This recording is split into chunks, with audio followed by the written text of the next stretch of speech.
Hello friends, வாங்க prawn gravy எப்படி டேஸ்டியாக செய்யுதுன்னு பார்க்கலாம். அதுக்கு வந்து 1.5 டேபிள் ஸ்பூன் எண்ணெய், அப்புறம் ஒரு மீடியம் சைஸ் தக்காளி, ஒரு மீடியம் சைஸ் வெங்காயம், ஒரு பச்சை மிளகா, அதோட அரை டேபிள் ஸ்பூன் இஞ்சி பூண்டு பேஸ்ட்டு, கொஞ்சம் கொத்தமல்லி, அரை டீஸ்பூன் பார்த்திங்கன்னா இது வந்து சீரகத்தூள், ஒரு டீஸ்பூன் வந்து பெப்பரு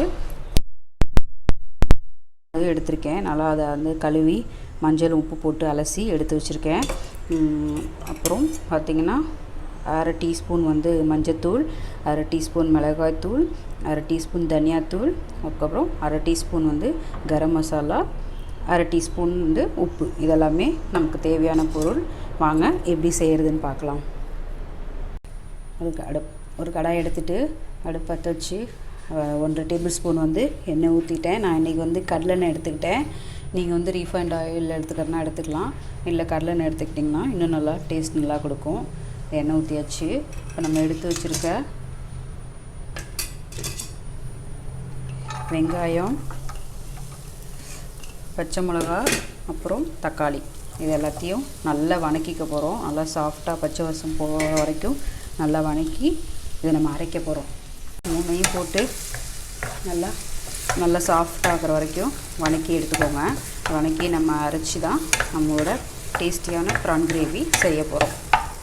ஓகே, பாருங்கள், நம்ம போட்ட வெங்காயம், தக்காளி, பச்சை மிளகாலாம் இந்த ஸ்டேஜுக்கு நல்லா சாஃப்டாக பச்சை வாசலாம் போய் வெந்தோடனே இதை நம்ம ஒரு மிக்ஸி ஜாருக்கு ட்ரான்ஸ்ஃபர் பண்ணி ஆற வச்சு அரைச்சி எடுத்துக்க போகிறோம். வதக்கி வச்சுருந்த பேஸ்ட்டை அரைச்சி எடுத்தாச்சு. அதே தாட்சியில் ஒரு அரை டேபிள் ஸ்பூன் மட்டும் எண்ணெய் ஊற்றிட்டு நம்ம அரைச்சி வச்சுருக்கோம்ல அந்த பேஸ்ட்டை சேர்த்துக்கோங்க. நல்லா இதில் தண்ணி லைட்டாக ஊற்றி அரைச்சி அந்த பேஸ்ட்டை ஃபுல்லாக சேர்த்துக்கோங்க. இதை சேர்த்த உடனே நம்ம எடுத்து வச்சுருக்கோம்ல இந்த அரை டேபிள் ஸ்பூனு இஞ்சி பூண்டு பேஸ்ட்டு அதையும் இதோடு சேர்த்துக்கோங்க. ஓகே, இப்போ இஞ்சி பூண்டு பேஸ்ட் சேர்த்து தண்ணி லைட்டாக ஊற்றி அலசி நான் இதில் சேர்த்துக்கிட்டேன்.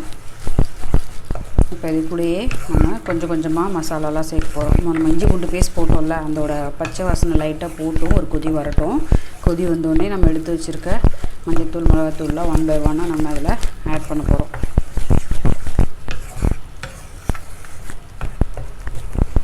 இதில் வந்து தண்ணி இருக்குதேன்னு சொல்லி இது பண்ணாதீங்க. ப்ரான் போட்டிங்கன்னா அதுலேருந்து கொஞ்சம் தண்ணி வரும். இது ரொம்ப சிம்பிளான டிஷ் தான். ஒரு 10 to 15 மினிட்ஸில் செஞ்சு கொடுக்க முடியாது தான்.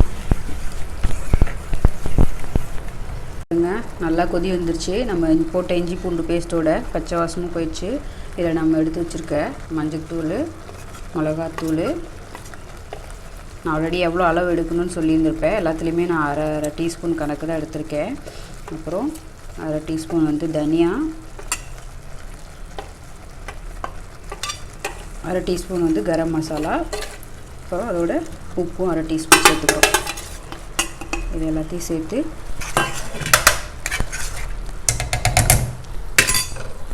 நல்லா கலந்து விட்டுருவோங்க. கலந்துட்டு இதோட பச்சை வாசலாம் நல்லா போகிற அளவுக்கு ஒரு 1 நிமிஷம் இதை விட்டுருங்க. வச்சுருக்க கொத்தமல்லியை உள்ளே சேர்த்துக்க போகிறோம். கொத்தமல்லி சேர்த்த உடனே நம்ம இங்கே 250 கிராம் இறால் வந்து நல்லா கழுவி மஞ்சத்தூள் உப்பெல்லாம் போட்டு அலசி வச்சுருக்கேன்னு சொன்னால அதை உள்ளே சேர்த்துக்க போகிறோம். இதுலேருந்து தண்ணி வரும் வெளியே, அதனால் உள்ளே தண்ணி இல்லையேன்னு சொல்லிட்டு கவலைப்படாதீங்க. இப்போ இறால் வந்து வேகிறதுக்கு ரொம்ப நேரம் தேவைப்படாதுங்க. 5 to 10 மினிட்ஸ் தான். நம்ம அதை போட்டுட்டு ஒரு 10 மினிட்ஸ் கரெக்டாக மூடி வைக்க போகிறோம். அதுலேயே நம்ம போட்ட அந்த மசாலா, மஞ்சத்தூள், மிளகாத்தூள் எல்லாத்தோட பச்சை வாசமும் போயிடும், நம்ம இறாலும் வெந்துடும். இதை நம்ம ஒரு 10 மினிட்ஸ்க்கு மூடி வச்சிடலாம். பாருங்கள், 5 மினிட்ஸ் ஆகிடுச்சு. இடையில ஒரு டைம் கிண்டி விடலாம் அப்படின்னு சொல்லிட்டு ஓப்பன் பண்ணி பார்த்தேன். அந்த மாதிரி கிண்டி விட்டுக்கோங்க.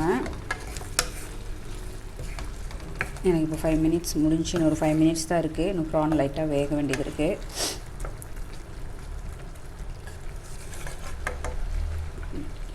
அடி பிடிக்காமல் பார்த்துக்கோங்க. அப்போ ஓப்பன் பண்ணி பார்த்துக்கோங்க. ஏன்னா நம்ம கொஞ்சமாக செய்கிறதுனால மசாலா ஐட்டம்ஸும் கொஞ்சமாக தானே இருக்குது. இப்போ நிறைய போட்டு செய்கிறீங்க அப்படின்னா மசாலா அதெல்லாம் இருக்கும். அதனால் ஓப்பன் பண்ணி அப்பப்போ பார்த்துக்கோங்க, அடி பிடிக்காமல். இன்னொரு 5 மினிட்ஸில் ரெடி ஆயிரும் நம்மளோட ப்ரான் கிரேவி. எப்படி இருக்குதுன்னு சொல்லி காட்டுறேன். பாருங்கள், நம்மளோட டேஸ்டி ப்ரான் கிரேவி ரெடி.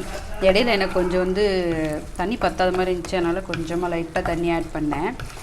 இடையில பிடிக்கிற மாதிரி இருந்துச்சு. நம்ம ப்ரான்லாம் நல்லா வெந்து சுருண்டு அழகாக வந்திருக்கு. இதுக்கப்புறம் நம்ம இன்னும் 2 இன்க்ரீடியன்ட்ஸ் ஆட் பண்ண போகிறோம். இன்னும் வந்து பார்த்திங்கன்னா சீரகத்தூள் எடுத்து வச்சுருந்தோம்ல, 1/2 டீஸ்பூன், அப்புறம் 1 டீஸ்பூன் பெப்பர் தாங்க இதில் மெயின் இன்க்ரீடியன்ட்ஸ். நல்லா காரமாக நல்லா டேஸ்டியாக தூக்கலாக எடுத்து கொடுப்போம். இது 2 ஆட் பண்ணிட்டு ஒரு கொதி வந்தோடனே நம்மளோட prawn gravy ready.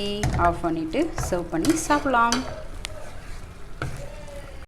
Okay friends, பார்த்திங்கன்னா நம்ம பெப்பர் சேர்த்துட்டு நல்லா கொதி வந்துச்சு. பெப்பரோட பச்சை வாசம்லாம் போயிடுச்சு.